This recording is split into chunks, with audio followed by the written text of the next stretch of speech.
আমি একটি কথা বলতে চাই, আজকে এই ফ্যাসিবাদী সরকার যে দুর্দিনে কাজ করছে আমাদের উপরে মিথ্যা মামলা হামলা এবং যে সমস্ত কৃত্রিমঘাত করেছে আমাদের দলের নেতাকর্মীর বিরুদ্ধে, এখনো বিভিন্ন জায়গায় গোবিন্দদেশী বাজারে আওয়ামী লীগের লোকজন আপনাদেরকে শুধু এখনো করার জন্য আমাদের এই কাজগুলো করছেন।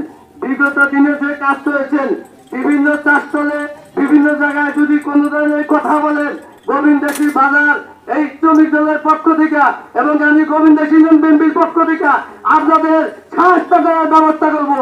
আপনাদেরকে হুঁশিয়ার করে দিতে চাই, গোবিন্দদেশীতে এই আর কোনদিন আওয়ামী লীগের স্বৈরাচার শেখ হাসিনা বেতনের কোন নেতৃত্ব দিতে পারবে না।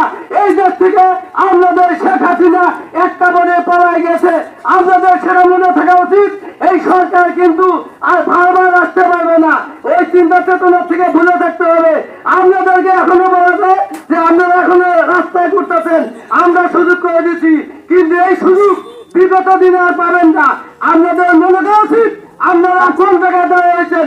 এই ভারতের দালালদের এই ভারতের এজেন্টদের এখনো কাজ করতে চান, আপনাদের বিঘের সামনে কিন্তু আমাদের থাকবে না।